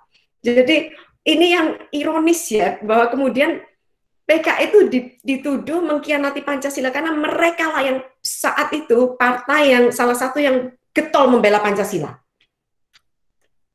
Karena komunis di Indonesia itu berbeda dengan komunis di luar ya, di Rusia atau di Cina itu beda. Sama saja dengan komunis di Palestina, partai komunis di Palestina itu juga beda. Karena partai komunis di Palestina ini orang-orang Indonesia mesti belajar nih tentang partai komunis di Palestina. Mereka kan membela Palestina ya. Jadi membela itu apa wilayahnya Palestina. Saya juga lebih membela Palestina terus terang daripada Israel. Ya, saya sering mengkritik Israel juga. Tapi salah satu partai yang paling getol mengkritik Israel dan mempertahankan Palestina itu Partai Komunis Palestina. Ya. Dan waktu itu di Indonesia Partai Komunisnya itu bekerja sama dengan organisasi-organisasi Islam. Jadi pertama kali itu munculnya itu salah satunya itu dari Sarekat Islam PKI itu. Banyak pemimpin-pemimpin PKI itu akhirnya yang kiai, yang haji misbah itu salah satunya gitu, ya. Itu jadi kata PKI itu bahaya laten itu bisa nanti diubah apa saja sih yang nggak bahaya laten kalau gitu. Yang sudah melakukan genosida itu apa saja?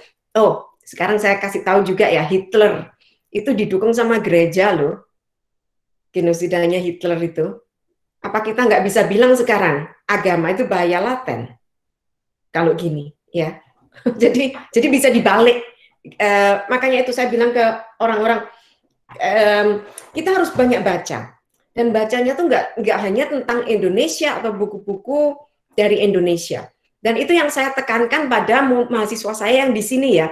Nggak karena saya sok luar negeri, tapi saya bilang ke mahasiswa saya di sini, kalian jangan jadi itu ya ahli dalam kandang. Jadi yang dibaca buku-buku dalam negeri saja.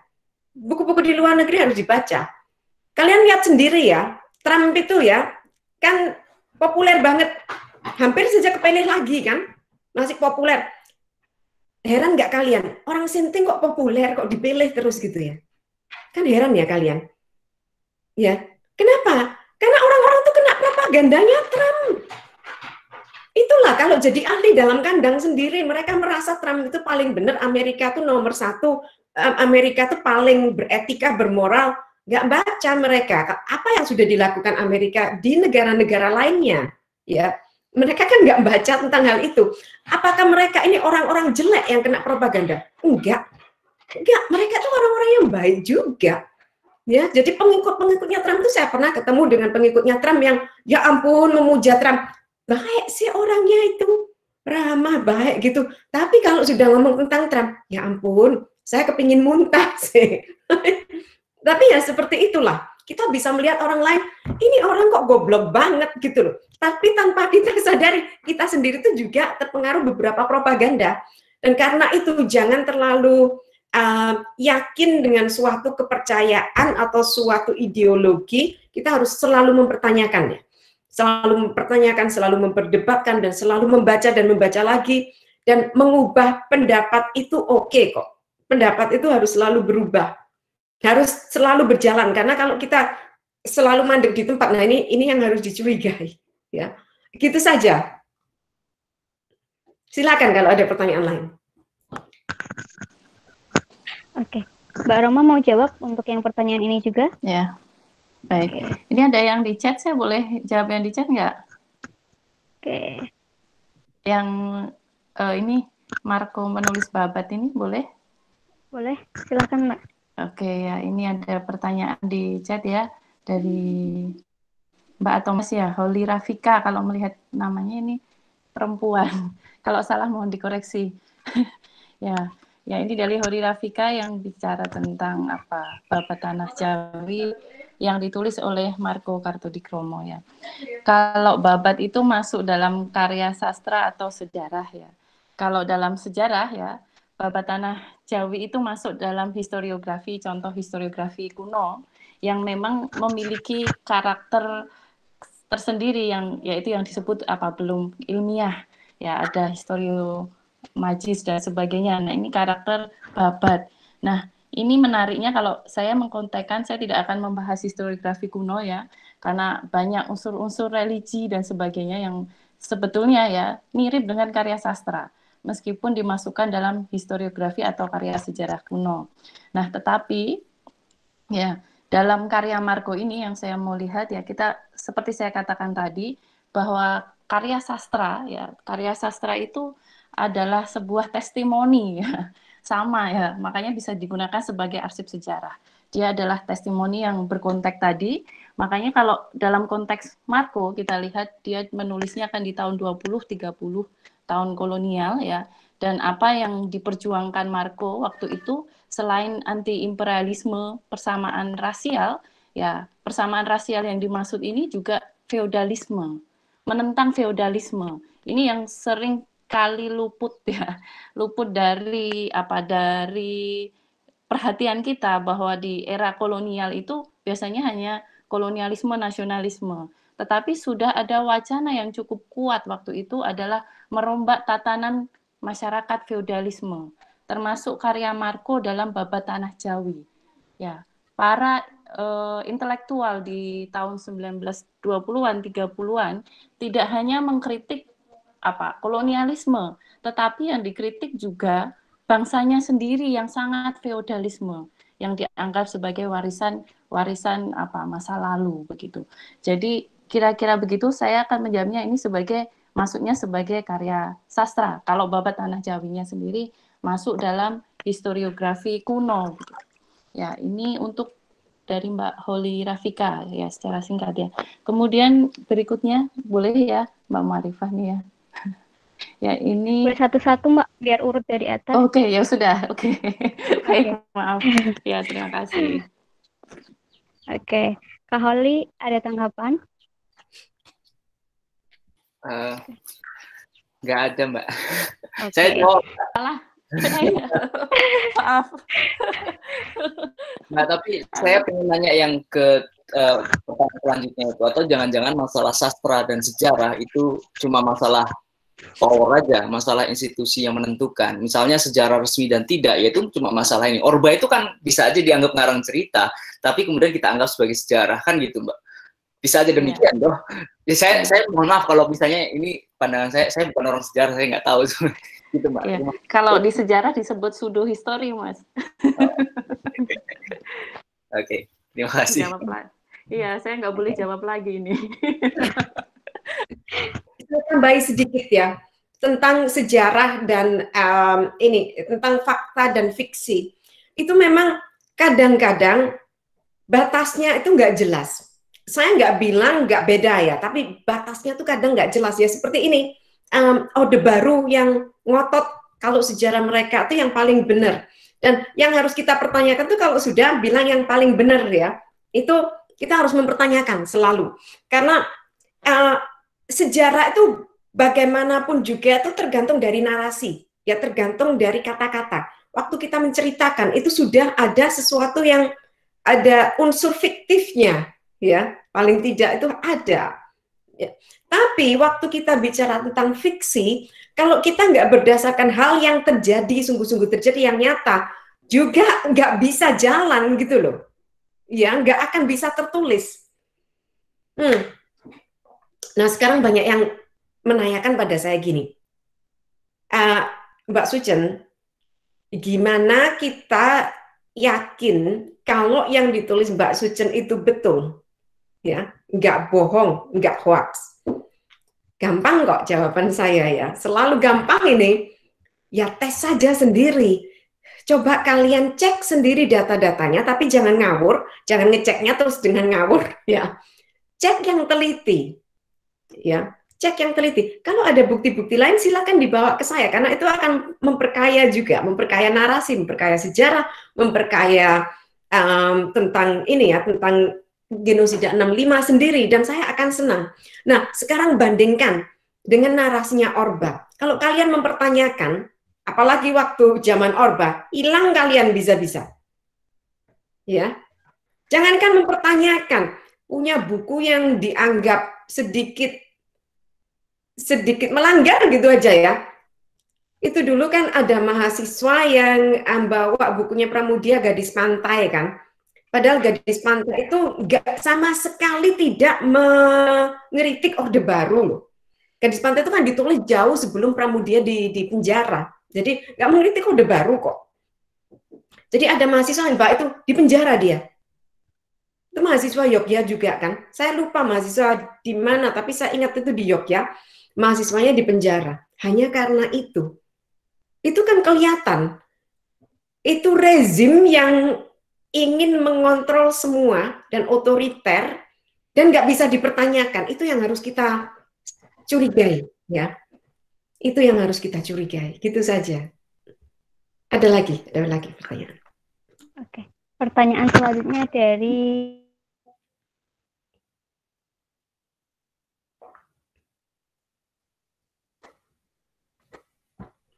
tadi digunakan untuk melegitimasi komunisme yang dilakukan oleh bagaimana cara dapat mengikut? Bukankah aspek sulit diukur?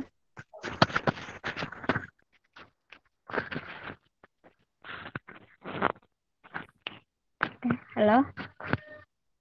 Halo ya. Mau dijawab Mbak Roma atau Mbak Secen? Mana ini? Ini ya, yang tari ya, sebentar saya baca ya. Sebagai aspek budaya yang digunakan untuk melegitimasi. Ya, memang ini nanti Mbak Roma mungkin jauh lebih tahu juga dari saya ya, karena memang ini kan bidangnya Mbak Roma ini.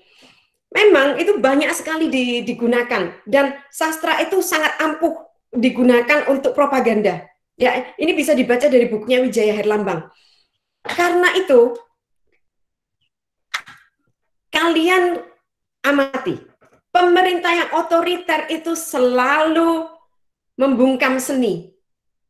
Ya, jadi kalian yang belajar sastra atau belajar seni itu kan seringkali direndahkan ya sama yang belajar teknik atau kedokteran atau apa gitu kan, kadang-kadang direndahkan ya, apalagi di Indonesia.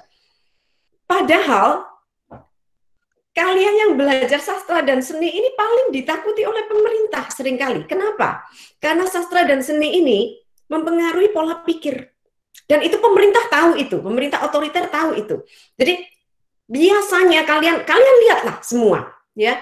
Kalau pemerintah otoriter, itu seniman-senimannya selalu diberangus. Karena propaganda itu yang paling manjur itu lewat kata-kata. Jadi kalian di sini, dalam bidang sastra, kalian belajar dalam bidang sastra, kalian itu akan lebih ahli dalam kata-kata. Dan kata-kata itu berbahaya sekali. Karena dengan kata-kata, kalian ingat, dengan kata-kata, Orde Baru bisa melancarkan propaganda dan membuat rakyat percaya kalau komunis itu bajingan dan layak dibasmi. Itu dengan kata-kata.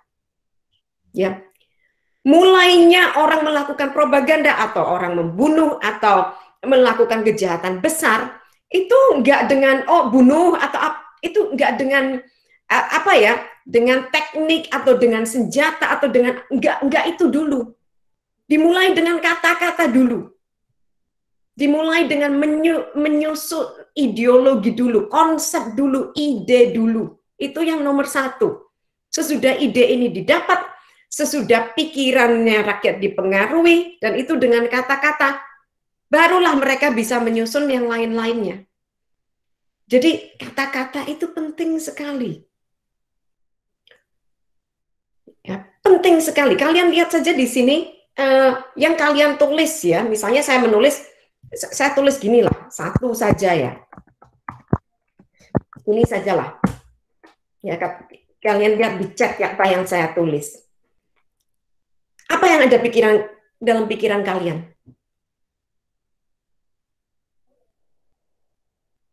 Pasti beda-beda ya.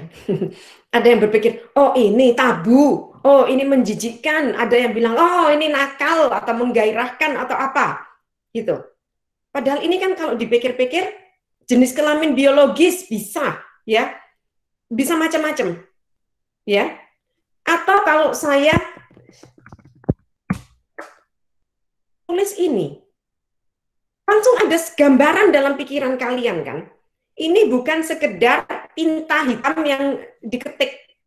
Itulah kekuatan kata-kata, ya. Jadi kalau saya misalnya menciptakan kata-kata yang mempengaruhi pikiran orang banyak, yang bisa mempengaruhi pikiran orang banyak dan dipercaya, saat itulah saya bisa mempengaruhi pikiran kalian.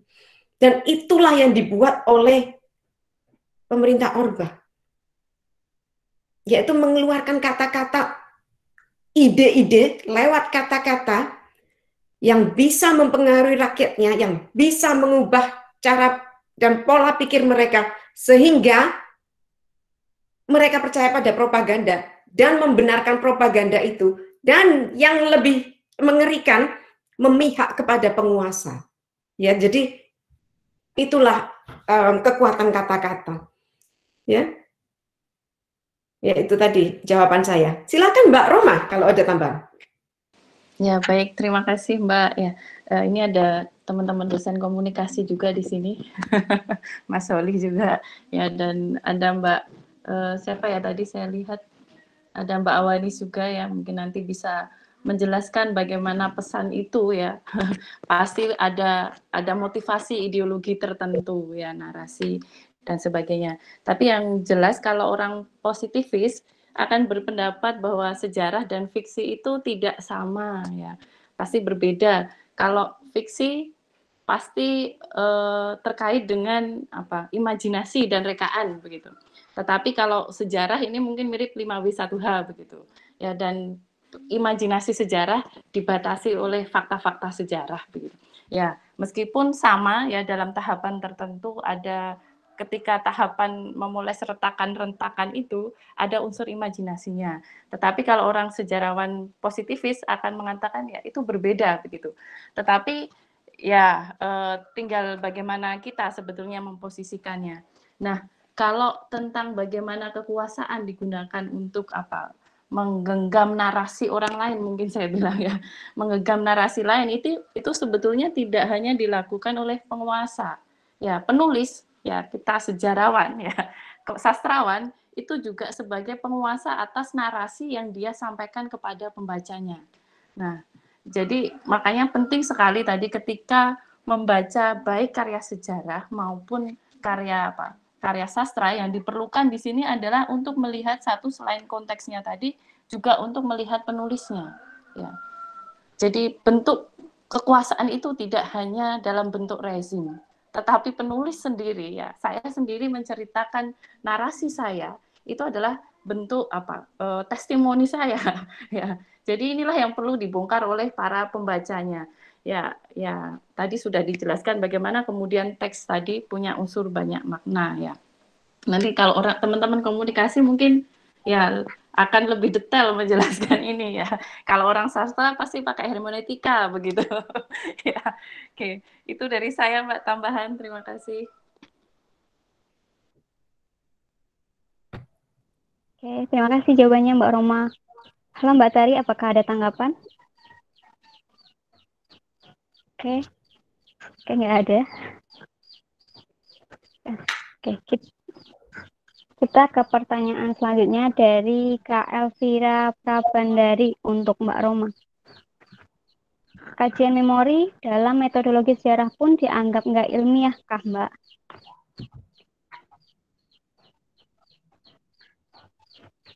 Terima kasih. Ya, pertanyaan memori historis ya. Memori berbeda dengan ini ya. Ya, ini nanti jadi 4 SKS sendiri. Karena ada mata kuliah memori kolektif ya. Nanti Anda bisa baca sendiri, tetapi yang jelas ya, memori itu sama dengan narasi ya. Narasi yang disajikan orang, testimoni. Bentuknya mungkin lisan ya.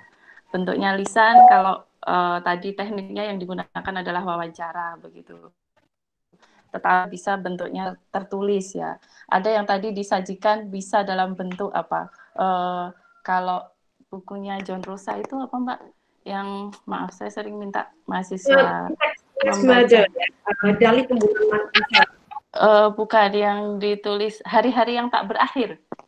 Oh, hari-hari yang tak berakhir. Ya, itu kan sebetulnya kumpulan memori kolektif yang disajikan gitu ya, dalam bentuk narasi. Nah, itu bagaimana ya, kalau dalam sejarah ya itu masuknya memori kolektif.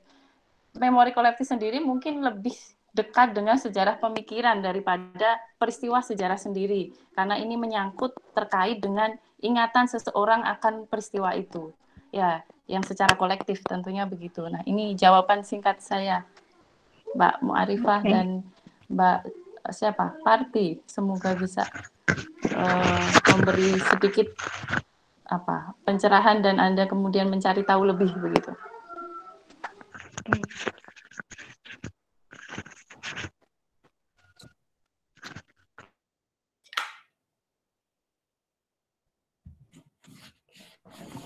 Ada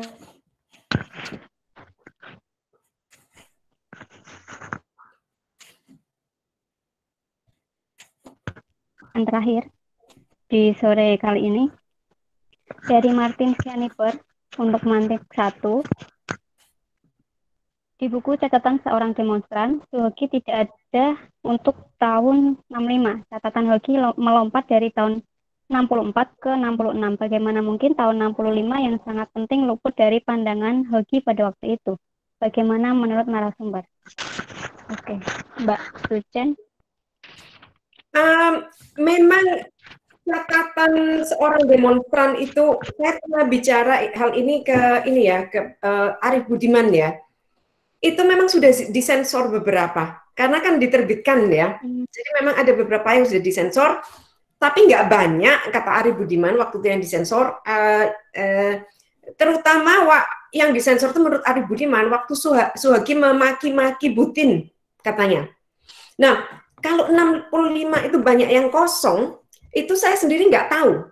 Tapi waktu itu Suhoki itu sebenarnya kan sebenarnya ikut mengkritik Soekarno. Dia tuh ikut demo untuk menurunkan Soekarno. Begitu Soekarno turun, Arief Budiman juga ya. Jadi waktu itu Arief Budiman dan Suhoki dan beberapa orang itu ikut demo menurunkan Soekarno. Tapi begitu Soekarno turun, lalu ada pembunuhan massal, Suhoki sadar, wah ini nggak benar ini pemerintah yang baru, gila-gilaan ini. Dan Suhoki mencoba menuliskan hal ini ya, tapi kemudian dia meninggal muda sekali. Arief Budiman juga salah seorang yang cepat sadar waktu itu, karena gini, masalahnya Soekarno itu. Soekarno itu kan dirongrong dari dalam ya oleh tentara. Jadi ekonomi Indonesia tuh waktu itu ya hancur lah, karena dirongrong oleh tentara juga salah satunya. Ya, saya nggak bilang Soekarno itu sempurna loh ya, karena dia juga dia patut dikritik, bisa dikritik. Tapi kalau dibandingkan Soeharto ya Soekarno itu jauh lebih baik gitu. Ya kalau saya mau banding-bandingkan. Soekarno juga mengadakan pelarangan-pelarangan. Jadi waktu itu misalnya lagu barat yang dianggap ngak-ngok itu dilarang. Ya. Dan pada zaman Soekarno, Pramudia Anantatur itu juga di penjara loh. Karena Pramudia Anantatur mengkritik kebijakan Soekarno tentang orang-orang Tionghoa. Pram bilang ini kebijakannya Soekarno ini rasis terhadap orang Tionghoa, di penjara waktu itu 1 tahun ya. Tapi Pram bilang di penjara zaman Soekarno jauh lebih enak karena makannya cukup, dia boleh nulis. Di penjara zamannya Soeharto hancur dia, nggak dikasih makan cukup, tapi disiksa, nggak boleh nulis, ya macam-macam ya waktu zamannya Soeharto. Jadi itu yang waktu itu yang terjadi pada Suhoki, dia mengkritik. Terutama dia mencatat pembunuhan-pembunuhan massal di Bali, ya. Dan Arief Budiman juga sadar kemudian dan dia bilang pemerintah yang ini jauh lebih jelek. Itu yang Arief Budiman katakan. Ya. Jadi gitu saja, mungkin Mbak Roma bisa menambahi.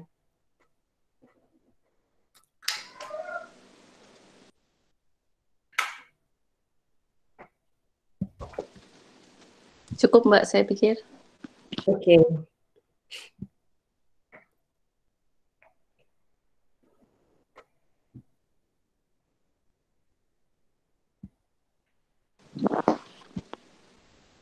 Maaf, tadi adalah pertanyaan terakhir. Mas Martin, ada tanggapan? Halo Kak Martin. Pas, oke. Pas. Kita sampai di penghujung acara. Mungkin Mbak Roma dan Sucen mau memberikan closing statement untuk diskusi kali ini. Silahkan Mbak Sucen terlebih dahulu. Oh, saya dulu. Oke. Saya cuma bilang makasih saja dan mohon diskusi ini jangan berhenti sampai di sini saja ya. Jadi mohon dilanjutkan sendiri, antara kalian juga dilakukan diskusi karena berpikir yang kritis itu sangat penting. Dan mesti kalian ingat dia kemanusiaan itu harus didulukan dalam segala hal.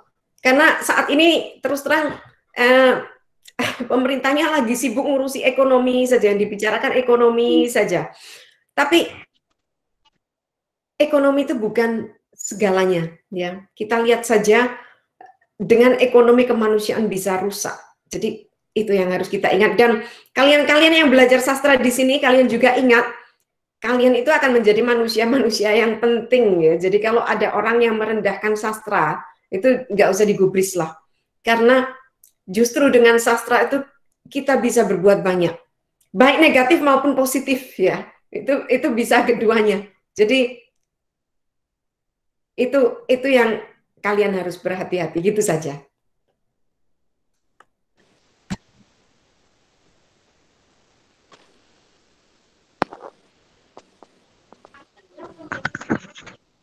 Oke, terima kasih Mbak Sucen. Oke, ya, baik, terima kasih ya Mbak. Sangat bagus sekali ya Mbak Sucen. Saya berterima kasih mau memberi perspektif lain terhadap teman-teman mahasiswa ini untuk berdiskusi ya, supaya mereka mendapat hal-hal yang berbeda dan lebih. Yang jelas saya juga sepakat bahwa karya-karya sastra, ya tadi seperti karyanya Mbak Sucen, kemudian Ahmad Tohari, ada Bung Martin Alaida kalau tidak salah tadi ya, di sini ya. Ini juga merupakan salah satu contoh karya sastra yang memberi memori passionis begitu ya, yang ingatan penderitaan ini bisa membantu kita menjadi ke arah rekonsiliasi di dengan peristiwa 65. Nah, ini yang paling penting karena karya sastra ini adalah narasi yang lebih humanis. Kira-kira begitu. Terima kasih. Oke, terima kasih untuk kedua pemantik kita yang luar biasa hari ini. Saya ucapkan terima kasih sudah meluangkan waktu untuk berdiskusi dengan kami di sini. Dan saya juga ucapkan terima kasih ke teman-teman yang sudah hadir, sudah meluangkan waktu berdiskusi bersama. Dan saya sebagai moderator mohon maaf apabila ada tutur kata yang salah atau menyakiti hati teman-teman di sini. Saya mohon maaf. Ini karena ada yang tanya di mana beli novelnya, nanti saya kirim linknya saja ya ke panitia ya, link pembelian novel, karena saya tahu ada beberapa yang diskonnya cukup besar, bahkan lebih besar daripada di penerbit sendiri gitu. Jadi biar hemat, karena kan banyak mahasiswa. Bajakan nggak Mbak? Nggak bajakan. Nggak bacakan karena yang jual kebetulan teman saya sendiri, jadi saya juga mau nolong dalam masa pandemi.